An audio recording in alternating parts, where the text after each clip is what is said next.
தாவேகா ஆட்சி அமைந்த ஒரு மாதத்தில் எம் சாண்ட், பி சாண்ட், ஜல்லி விலை திடீர்னு உயர்ந்துள்ளது.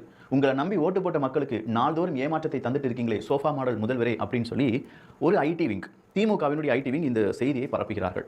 திமுகவினுடைய ஒபிஷியல் ஐடி விங். இதை யார் ரீபோஸ்ட் பண்றாங்க அப்படின்னு பார்த்தா டிஆர்பி ராஜா அவர்கள் பண்றாங்க. இது ரீட்வீட் பண்றதுனா மனசாட்சி இருக்கணும், அது உண்மை இருக்கணும். உண்மை இல்லாத ஒரு விஷயத்தை நம்ம எப்பவுமே ரீட்வீட் பண்றது அப்படிங்கிறது மக்களுக்கு நம்ம செய்யக்கூடிய துரோகம். அது வந்து மிஸ்இன்ஃபர்மேஷன், அப்படி இல்லைனா மக்களை மடைமாற்றம் செய்வதற்கும் மக்களிடையே குழப்பத்தை ஏற்படுத்துவதற்காக செய்யக்கூடிய செயல் அப்படின்னு நமக்கு தெரியும்.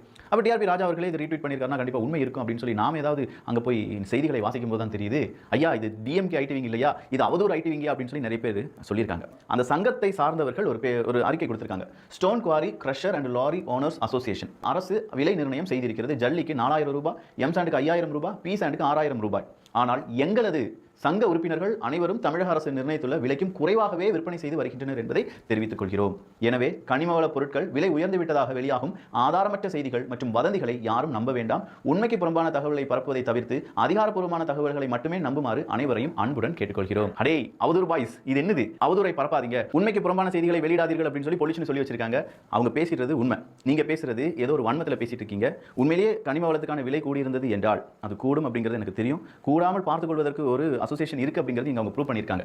யாரால அது கூட்டப்படும் அப்படின்னு கேட்டா ஒரு லாபியால கூட்டப்படும். அந்த லாபியை ஈஸியாக இருக்கக்கூடிய கவர்மெண்ட் அதிகாரிகள் கண்டுபிடிச்சு அதுக்கு பின்னணியில் இருக்கக்கூடிய மர்ம நபர்களை கண்டுபிடிக்க வேண்டும் அப்படிங்கிறத தாழ்மையுடன் கேட்டுக்கொள்கிறோம்.